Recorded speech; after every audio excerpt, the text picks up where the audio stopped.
আপনাদের জন্য সরকার আরও 6 মাসের মেয়াদ বাড়িয়েছে 31 ডিসেম্বর 2026 পর্যন্ত। এতদিন যারা বলেছেন বিনমিশাল একটু বাড়তি বলছে, বিনমিশাল আতঙ্কিত করছে, এটা করছে ওইটা করছে, আমরা শুরু থেকে বলছি কিছু একটা হবে। তবে আসার খবর হলো যে আজকে 30 জুনেই নতুন করে আবারও ঘোষণা দিয়েছে 6 মাসের। আপনাদের জন্য যে ডেডলাইনটা ছিল আজকের দিন পর্যন্ত 30 জুন পর্যন্ত, সেটা এখন 31 ডিসেম্বর 2026 পর্যন্ত করা হয়েছে।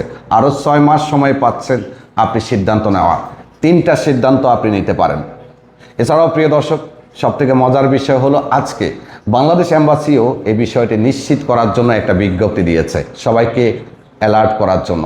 আপনি নিজেও চাইলে বাংলাদেশ এম্বাসির অফিসিয়াল ফেসবুক পেজটা দেখতে পারেন। সৌদি মানব সম্পদ ও সামাজিক উন্নয়ন মন্ত্রণালয়ের টুইটার অ্যাকাউন্ট এবং ফেসবুক পেজেও আজকে এই বিষয়ে নির্দেশনা এসেছে। সবথেকে বড় কথা, আমাদের দূতাবাস কর্মকর্তা মামুনুর রশিদ স্যারও আজকে এই বিষয়ে ভিডিও করেছে। সো 31 ডিসেম্বর 2026-এর পরে আপনি যদি কোনো সিদ্ধান্ত না নেন, তবে আপনি আপনার কোম্পানির সিস্টেমে থাকবেন না। তবে না থাকলে কোম্পানির সিস্টেম থেকে মুছে দিলে কী ধরনের সমস্যার সম্মুখীন হতে পারেন সেটা হয়তো সময়ে কথা বলবে। এখন আপনি 3টা সিদ্ধান্ত নিতে পারেন। সিদ্ধান্ত নাম্বার 1, আপনি চাইলে এখানে যে কোনো কপিল অথবা কোম্পানির নিকট বৈধ হতে পারেন ট্রান্সফার হয়ে নতুন চুক্তি করে এই সময়ের মধ্যে।